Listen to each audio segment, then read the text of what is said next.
witches 3 gather once again in this, pretty nice woods. There's some mosquitoes, but otherwise it's very spooky. We're gathered around our cauldron and we don our, loose blanket, like a warming blanket around our witchy bodies. And we put on our heads the ceremonial fez. Like all the great Shriners in the world. And their tiny cars driving around. You're kidding me here. A fez? What are we, Shriners? Yes, we drive tiny little witchy cars around. No, we ride broomsticks. I believe witches drive tiny cars, and that's so spooky because everyone wants the cars to be normal-sized. No, but witches, I'm not even going to. You know what? This is too much. The fez, that's too colorful. I don't like it. I'm not a fan. But you know what I am a fan of is Chilling Adventures of Sabrina, and this is Chilling Podcast of Sabrina. We're going to be talking about Chapter 26, All of Them Witches. And oh boy, a lot of stuff going down in this episode. Pete, man. I hope you're strapped in. This podcast recap is going to go, I think, 3 to 5 hours. Because we got a lot to say. No hard outs. Yeah, no hard outs.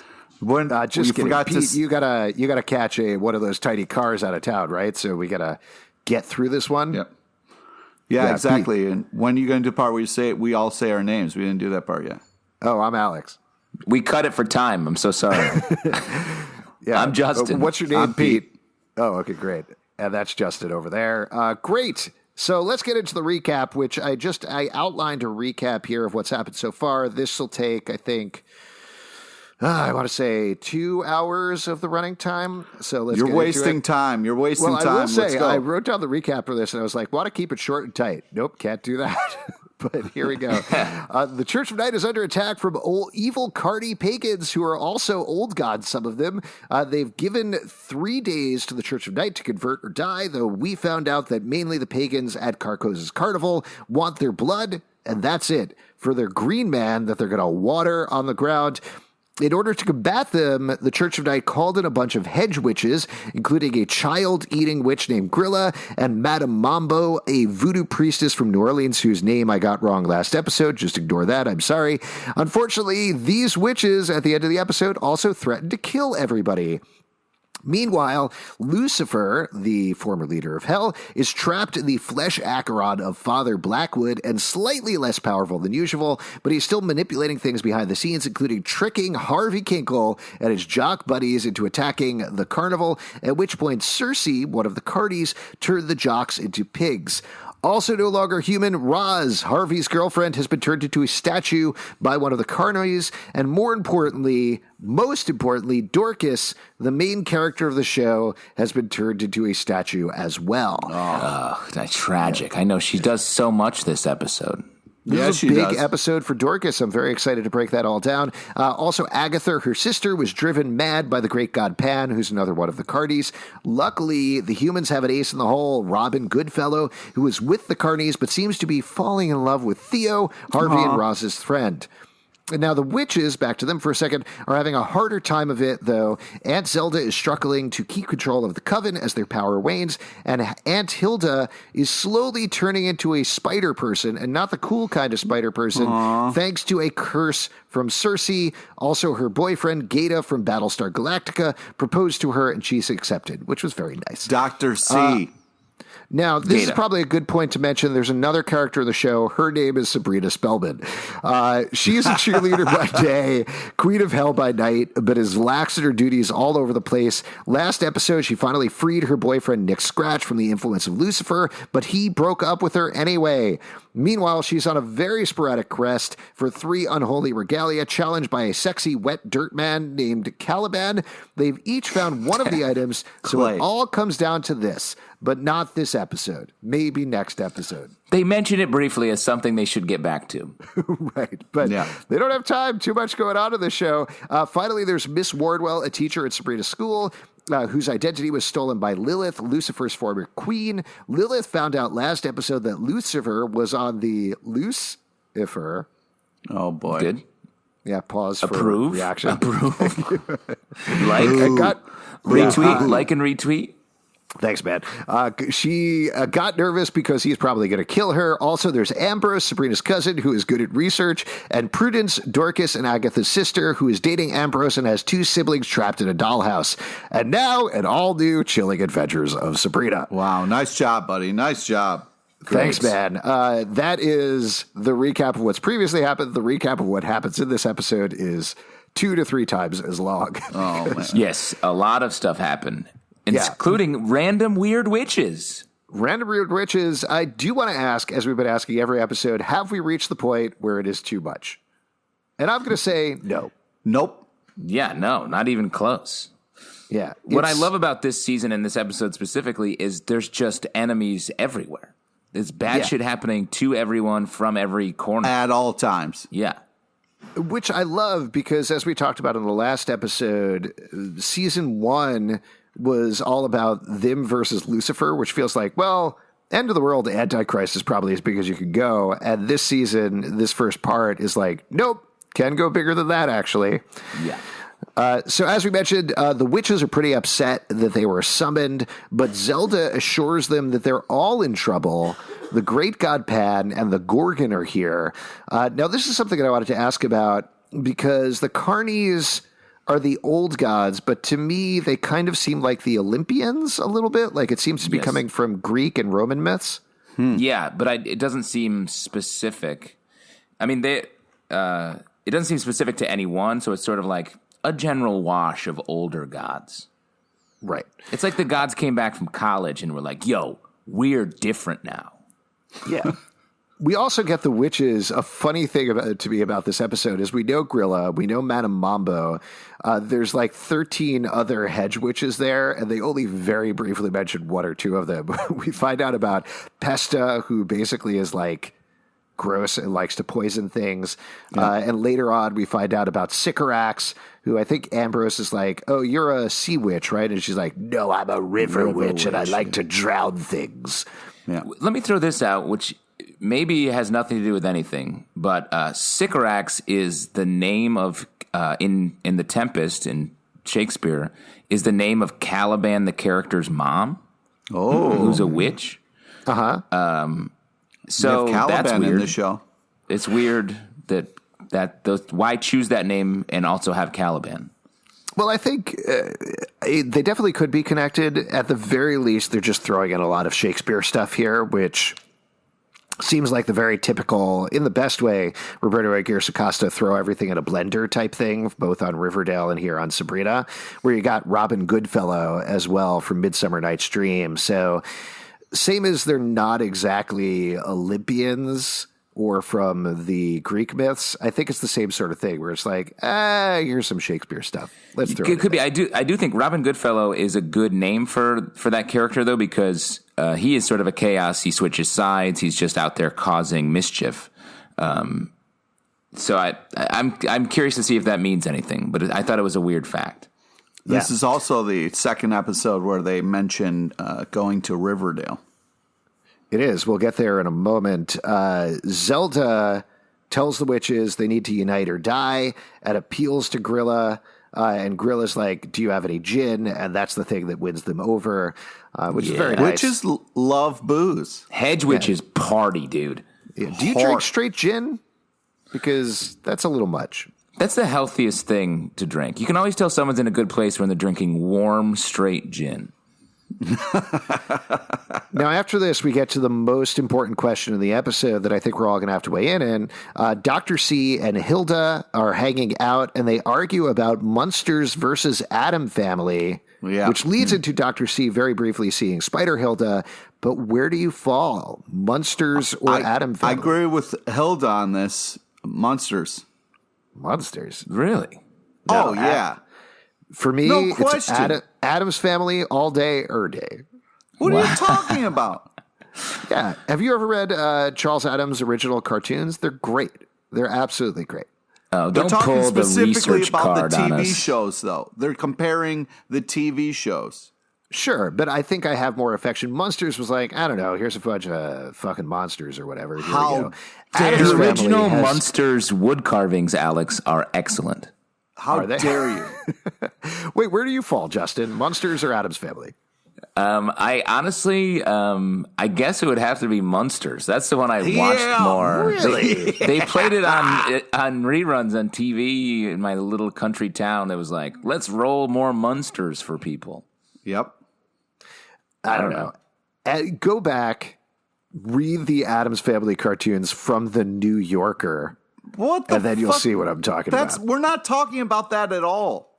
Addams Family you gotta go back movies, and watch Raul the Julia. TV Where did you show. get this Angelica condescending spell, Alex?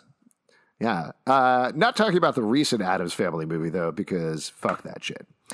Wow. So also, fun little detail here, they're in a production of Sweeney Todd, which... Another just musical thing thrown in here. And we've talked a little bit about how they should do Sweeney Todd over on Riverdale, on our Riverdale podcast, Riverdale After Dark. I'd say them working Sweeney Todd in here, that's our influence, right? Like that's Oh my God. Yeah. Get it We over did that. yourself. Yeah, I do love, and this is jumping ahead later on, but they're singing By the Sea, and he's Dr. C. So I think that was kind of the whole reason for doing the Sweeney Todd number. But There you go. I don't know. Zelda, meanwhile, back at witch school, invites the Hedges into their coven if they help. She also mentions an interesting detail that Lucifer's power is probably muted since he's trapped in Blackwood. And they come up with a bit of a plan, which is that Pesta is going to poison the grass around the school, which should battle the pagans because they're all about nature. There's also a really fun line where they're like, okay, if we're going to stay here, one of them says, where will we sleep? And one of the random witches says, I brought my house. Yeah. Which made me laugh out loud. Very fun. Again, I mean, I said this the last episode. They could just join the pagans. Yes. You think? Because no, I don't think inviting so. the hedge witches in, they're giving everything to these witches who aren't helpful. No, didn't you see? They got killed for trying to join the pagans. Pagans aren't accepting members right now. They're killing people to feed the green man. But they which is weird. offered- It should be called the red man. Oh, I interesting. mean, it's the green man because it's made out of plants. Yeah, but blood is what feeds the green man. So what the fuck? Blood Can is what I, feeds the green Ask man. a question on that note, Pete. If the green man lives in the green house and the red man lives in the red house, where does the orange man live? In the orange grove. In the White House. Oh, What's happening? that is fucking. I don't know. How is man. your political cartoon career going, Alex? Yeah. Real good. Real good. That was awful. Well, anytime. I got a million of those. So Lilith is wondering where Lucifer is. She gets a fetish doll that she gave to Adam, which is a clear threat from Lucifer. She decides to flee from hell. Then it's back to witch school. Should we follow some plot lines here? I can keep walking us let's through follow out the but Wardwell stuff because that's crazy. yeah. So what we get there is Lilith ultimately visits Zelda first and asks for protection. And man, this is a hard scene to watch, particularly if you're a Madame Spellman shipper. Yeah, I was really disappointed because they need help. They need a lot of help. And they're like, Zelda's like, nah, we good. I mean, I think she's right, to reject Lilith. Like, as she calls out, she says, no, you are going to betray us at a moment's notice. But Lilith, and Michelle Gomez plays this moment so well, Lilith is so sad because she's like, but you pray to me. What are you Yeah, doing? I You couldn't worship me, believe dude. That was such a good point. But imagine, like, whatever weird god you worship, and he or she shows up at your door, and you're like, nah, let's just keep this relationship separate. I'll just pray to you. Yeah, that's cold. That's really cold. It is cold. So she, of course, goes to visit Miss Wardwell in the guise of Adam. It was nice to see Alexis Denisof back, even briefly, and says, I'm going to hide out here. I love you. I miss you. It's a little sad that we only briefly get Miss Wardwell and Lilith in the same room at the same time. Yeah. But Lucifer shows up. He's in the guise of Father Blackwood, in the guise of a priest who says the devil is in Greendale. The Spellmans are witches. Sabrina is a witch. You are hiding a witch. pulls out Lilith and reveals her to Miss Wardwell, and this leads to two things. We'll get to the end of the episode in a little bit. Yes, Pete. I just want to say it was fucked up the way she gave up Adam so very quickly. I thought that was a little like, he shows up, you were excited about him being there, you get a very sweet hug, and then you're like, oh yeah, right in the corner. Well, let's talk about this because we've been speculating a lot about what Miss Wardwell's purpose is in this season, and I think we get this episode. What was your take on it, Justin? I really like this because I did not see it coming, the way driving her mad and using her as a pawn to get at our main Coven characters. Really fun. I'm curious now. I know even less where it's going to go. Is she done, or is it going to continue on with her being this sort of unhinged actor? I feel like there has to be repercussions, right? Because just to keep zipping through the storyline, so Miss Wardwell leaves. Lilith and Father Blackwood / Lucifer are there. Lilith puts Lucifer to sleep, calls out Father Blackwood, and is like, hey, Lucifer, once we do the separation ritual, he's going to kill us both. So I have a plan to free us, which we kind of leave on that note. But meanwhile, Miss Wardwell goes to the Spellman house, and after everything seems fine, everybody's happy, everybody's free, there's a knocking at the door. Yeah. Zelda goes to the door, and Hilda Miss Wardwell shoots her. And we get this absolutely devastating, absolutely perfect moment of Zelda very calmly turning, taking one last smoke, and then falling to the ground, potentially dead. So unbelievable. Whew, lots going on. Lot going on there. So let's jump over to Witchy School. We get a great scene of Sabrina and Nick very awkwardly making up beds for the hedge witches together. It's super frosty. Prudence asks what's up, and Prudence kind of drives Nick away, and this is a great scene. Like, to see this journey Prudence and Sabrina have taken, where now they're offering up to each other, and Prudence giving this very witchy advice of like, you don't need him. Nick isn't worth it. Why don't you use this candle ritual to take away your emotional pain? And Sabrina's like, no, I don't need it. But then, of course, later on she does. Well, she's also classic friends. We are on a break stuff going on here. And Prudence back in the hot seat as the antagonist of Sabrina. Yeah, I love that when she's like, I'm not going to take love advice from you. Yeah, meanwhile, Ambrose is taking roll with all of the hedge witches. This is where we find out about Sycorax. We also get a super creepy, super fun moment with Grilla, where she says, I have 13 children with another one on the way, but of course they're all ghosts, in case you forgot from the last time we saw Grilla. Yeah, those kids, so creepy. The kids? Ghost kids? Well, you mean all children. No, those ghost kids were so creepy and actually killed somebody later. Did they? Yeah. Oh, right. During the big fight scene. I forgot about that. Yeah. Then we get a nice bunch of catch up. I do love the amount of time we have to spend in these episodes now where characters are like, real quick, here's the exposition of what you missed. So we're all on the same page about this. They just keep running up to each other doing exposition. But Harvey and Theo get Sabrina caught up. Robin is full on board now, explains that the pagans want to resurrect the Green Man. They need a virgin sacrifice, and that's why they've targeted Harvey and Theo. And I think we are setting up for a classic bang sesh. The only way to fix this is sex. I think what Theo and Robin left, that's what they went and did and then came back. I mean, probably, right? But we're also very clearly in this episode to another thing we've been talking about a lot on the podcast. I mean, we're setting up for a Harvey Sabrina bang sesh, I think. Oh, man. Yes. I think that's more and more. That's really what we're driving at this season. That takes Harvey off the table from this virgin sacrifice. Makes perfect sense.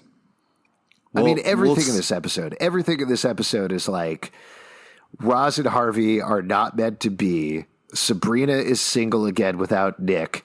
In order to save people, people have to have sex. ... Yes. Yeah, but also, Sabrina and Caliban's making some moves, and Nick saw it coming a mile away. He did. I mean, let's talk about that. Caliban shows up in some classic Dazed and Confused clothing on Earth. and says, I can help out Roz. And there's a fun little exchange of like, why would you help? Why would you know how to help? And he's like, well, I'm made out of clay. And Sabrina says, I forgot about what? Sabrina he keeps says, bringing that up. He keeps bringing that up, but he says, I'm made out of clay. And Sabrina says, I forgot about that.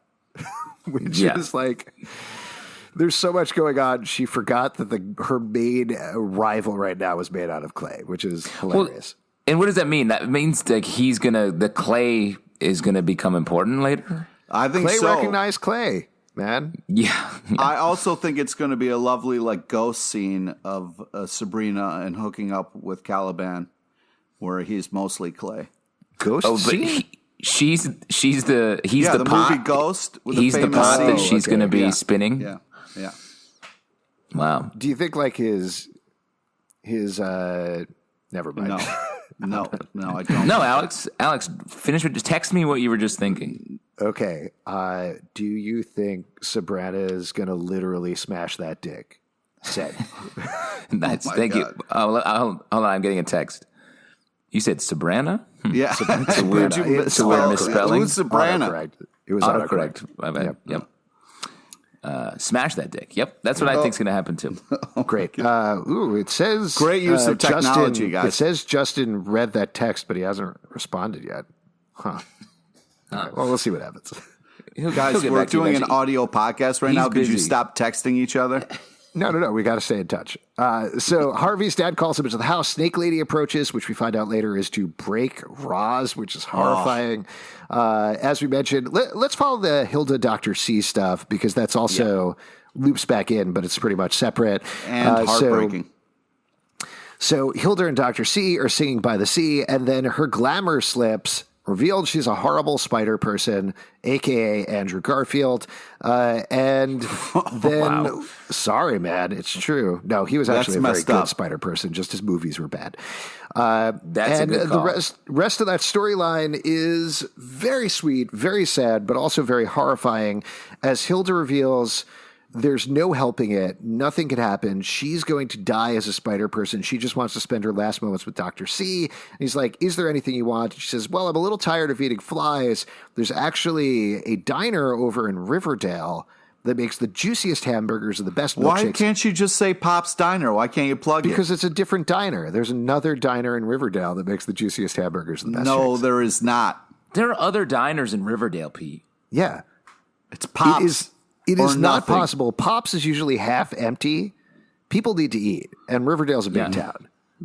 And honestly, the other diner's super fun. There's a character named Narchi who's sort of in a relationship with Veronica and Nettie, and it's like a fun love triangle. He's in love with the Nettie ship, Neurotica. Yeah, that's my favorite ship right now. I do want to mention. So Dr. C leaves. While he leaves, we get another Riverdale shout out as a Southside Serpent wanders Dr. C's. A Southside Serpent that we've never seen before, by the way. Yeah, and I'll tell you what, little old. He's not a tough-looking serpent. He's just like a regular old dude. I'll throw out a theory, since they don't name him either on the show or in the credits. What if that's old Deuteronomy? Oh, yeah. Could be. Okay. And then he gets eaten by Spider Zelda. And if you watched this episode... Oh, excuse me, Spider Hilda. If you watched with the closed captioning on, Netflix has the two grossest words together that I've ever seen. As the blood pours out from the top of Dr. C's, they captioned it wet squelching. Oh, yes, which is like accurate. Real gross. And then Dr. C gets back.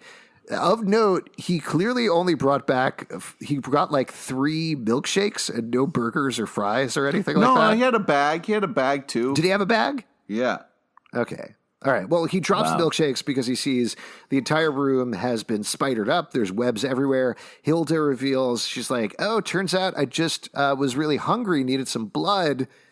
And horrifyingly, she webs up Dr. C, calls Zelda, says, you need to come here with a shotgun and kill me.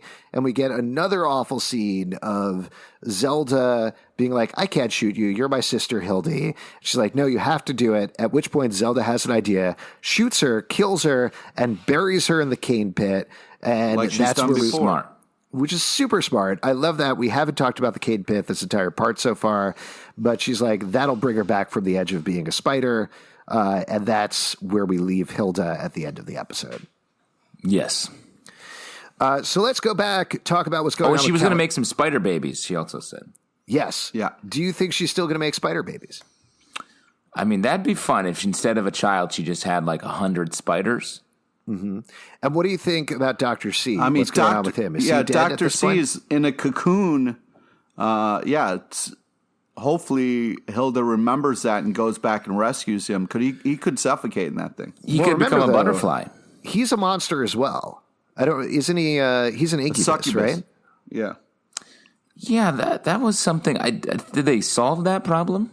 No, I think he's just an incubus. I think he's a member of the band Incubus. Oh, right. Okay. And they could come back from anything. They were webbed up by a giant spider for a while and still came out with another album. Yeah, exactly. A lot of the songs they wrote when they were webbed up. Yes. All right. Let's jump forward because so much more goes on in this episode. Caliban offers to team up with Sabrina. He says they've got a Pygmalion spell that can turn Roz back. And he casually mentions the third unholy regalia, which is Judas's 30 pieces of silver, and says, why don't we find it together, rule together, and get married? And Sabrina considers it. I think what's weird is she smiles and she's like, married. She likes it. Yeah. Everybody wants a clay the husband. New bad boy. Since Nick is no longer a bad boy, Caliban's the new bad boy in her life. Exactly. I was going to say that as well. Sabrina's jumping from good boy to bad boy to baddest boy. Yeah. Yeah. Ooh, baddest boy alert. She just can't get enough bad. Yeah. And ultimately, though, true to form for the bad boys on the show, Caliban just gives her the spell, like out of the kindness of his heart. The nicest bad boys in television, Sabrina. But by the time they get there, Roz has been broken up by the snake lady, by the Gorgon. Caliban, though, it's totally cool, has a special epoxy, so they bind her all together. And while they're doing this, Harvey and Sabrina talk about whether they've had sex. Both of them have not had sex. And they touch hands. They touch hands. Oh, boy. So romantic over the broken stone corpse of Harvey's current girlfriend. Yeah. Now, we should mention also there's another little thing that's going on here, a mini plot line that's happening at the school with the hedge witches. Mambo Marie is doing a class with the students. Zelda gets super upset about it. Which was disappointing. I thought that was a really cool spell that they were doing. It was a cool spell, but Prudence pushes back.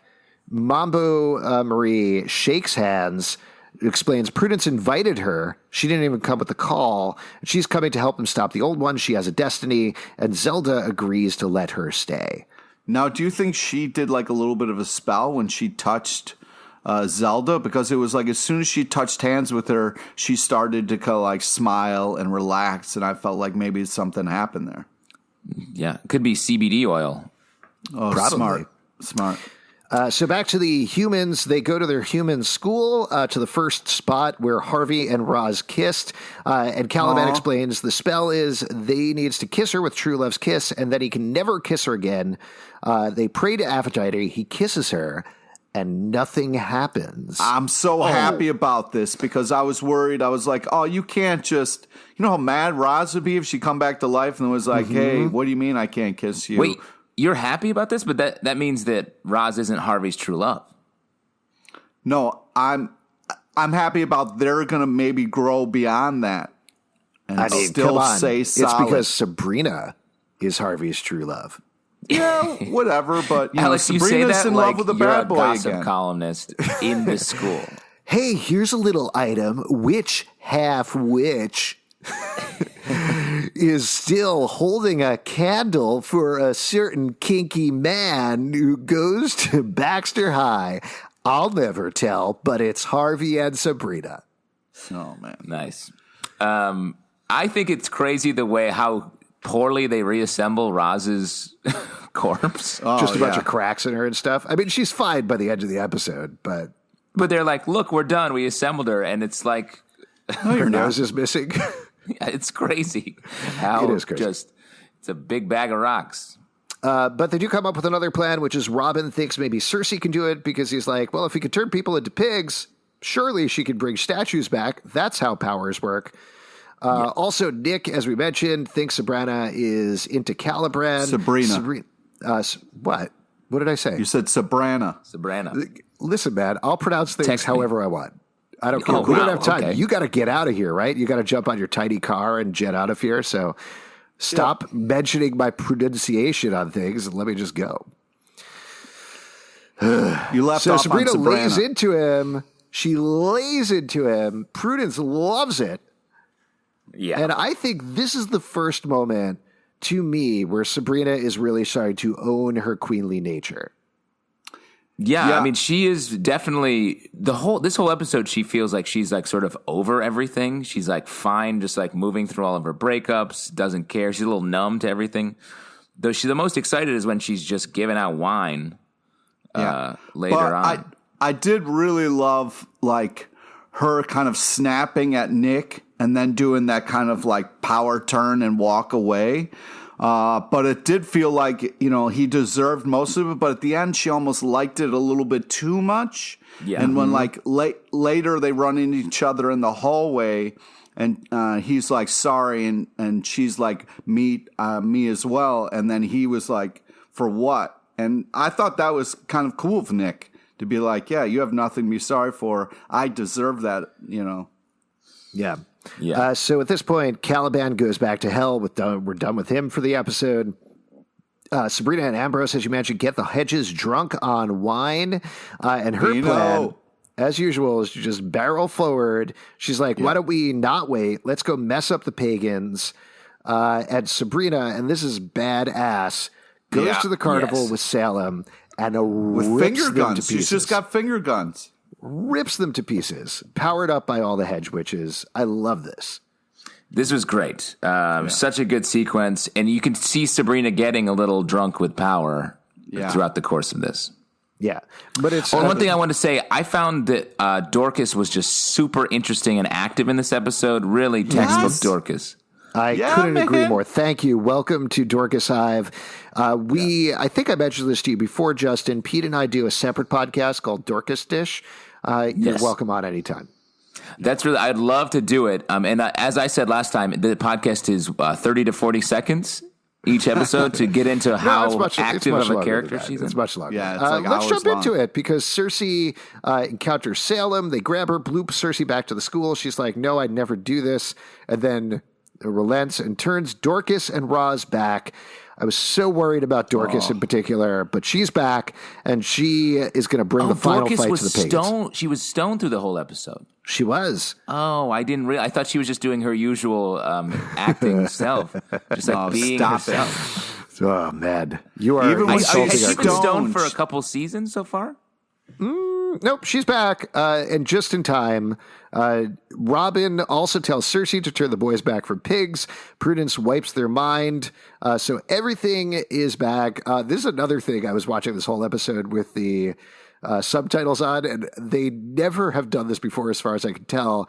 But in the final montage, the subtitles say, "Dry the Rain" by the Beta Band plays. And I was like, what is this weird musical note that's happening right now? Well, that's the song that they like spent some money on. And if you remember, that song is from the movie High Fidelity, where the main character is like, watch, I'm going to sell 5 copies of the Beta Band's EP. And then he plays Dry the Rain and everyone buys it. So that song is definitely something they were intentionally putting there. Yeah. Yeah. So everybody is celebrating their victory. As we mentioned, Sabrina bumps into Nick. They apologize for each other, which I think is nice, so they can kind of move forward.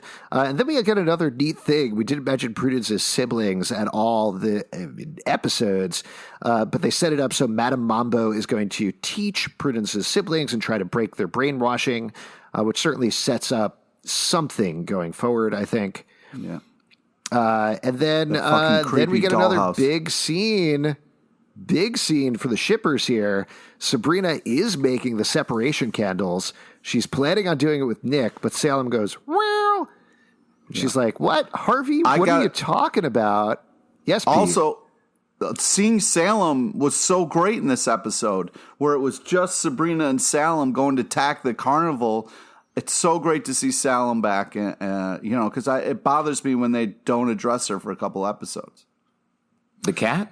Yeah, the cat. Huh. I feel like the cat doesn't do much. Yeah, I wish Salem would do more. I also wish Salem would talk and was Salem sassy. knows what's going on. Salem was like telling Sabrina, like, hey, don't forget to fucking put Harvey on that candle because that's the one you're really pining over.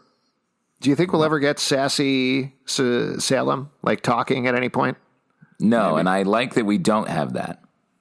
I mean, Salem is such a big character. It's like the Dorcas of the animal world. Yep. Oh, my God. You're the worst, man. Let's finish this up here and talk about the separation. Suck it, Dorcas. So she does ultimately, though. She does the separation candle, and she puts Harvey's name on there, saying, I don't want to hurt Roz. I don't want to hurt Harvey. And she's crying, and she burns the candle. Do you think that's it? Do you think it's over. That's how candles work. Well, the candle got interrupted with the firing of the gun, so we don't know. It kind of cuts away. I don't think they're done. I don't think she's completely cut herself off from Harvey. I think this is just the beginning. Is their true love stronger than a scented candle? I don't think so. I guess we'll see. I guess we'll see. And then we loop back to that final moment where, again, everybody is victorious. Zelda gets shot, and that's how we end the episode. What do you think's next? Is Zelda dead? What's happening? We have 2 more episodes. So I don't know. It's interesting that Hilda and Zelda both got shot. Are they both going to wake up in the pits? Ooh. Oh, yeah, there you go. That's a possibility. Well, we'll definitely see what happens. Before we go here... Let me throw this out real quick. I would, if they time dashed forward and we follow them waking up out of the pit and they have to figure out what has happened in the intervening time, that would be fun. Oh, that would be cool. Like, it's the aftermath of the battle and they're trying to piece together, like, who won and what happened. Exactly. Wow. Yeah, I do love something that we talked about the last episode was them entering this mode of them trying to do something, coming up with an audacious plan, and it's somehow failing because of an external force. They shook that up this episode, that changed, and then they still amped up the danger where we have both Hilda and Zelda on the brink of death at this point, and there's still one unholy regalia to go. They haven't even begun to beat the pagans or anything like that. Great place to be in going into these last 2 episodes. Which reigns supreme this episode? Oof. Justin, let's start with you.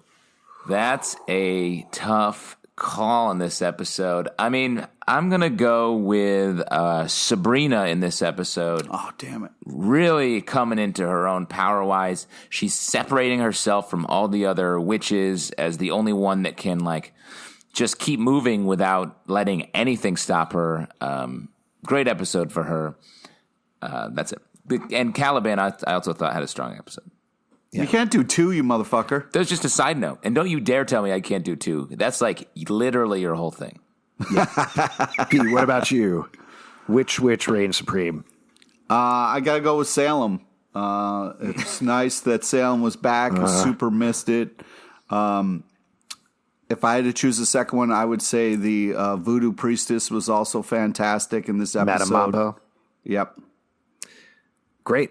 No further questions. Which cat reigns supreme in the episode for you? Salem. Oh, Salem. Well, good choice. Great choice. Any other cats you want to point out, Alex? Yeah, or Felix, animals. Felix the cat is great. How was Billy Marlin as a pig? Did you like that, Pete? Yep. Great pig. Great. I was going to choose Caliban. I love what they did with him in this episode, mixing him in with the rest of the group because he really has just been doing his shirtless stalking thing for most of the season so far. But super fun. I like the move of creating some actual intrigue with him and Sabrina. Very much more excited about the character going forward based on this episode. Also, love the fire exit every time. Oh, yes. So Great. dramatic. Don't do that in a library. I was so scared for those books. I thought everything was going to catch on fire. And if I was going to choose a second one, I'd say Dorcas because it's just so great having her back. And she's really the hero that we need going into these last 2 episodes. So, if you'd like to support... Quick question about Dorcas. Is she going to continue to be a statue? Or No, she's been a statue through the whole series so far. It was How briefly dare you. unfrozen. How and dare now she's you? gonna You're be a statue. uninvited from our separate podcast. Yeah, you're off the podcast. I'm sorry. If you'd like to support this podcast, patreon.com/comic book club. Also do a live show every Tuesday night at 7 p.m. at the People's Improv Theater Loft in New York. Come on by. We will chat with you about Sabrina. Socially, we don't have Sabrina channels, but we do have Riverdale channels. Riverdale Dark on Twitter, Riverdale After on Instagram, and Riverdale After Dark on Facebook. iTunes, Android, Spotify, Stitcher, or the app of your choice. Please subscribe and comment on Chilling Podcast of Sabrina on all of those places. We do truly appreciate it. Comicbookclublive.com for this podcast and more. I'm getting a text from Justin. He texts back, nice. Thanks, buddy. Just want to have the last word. I always want to have the last word.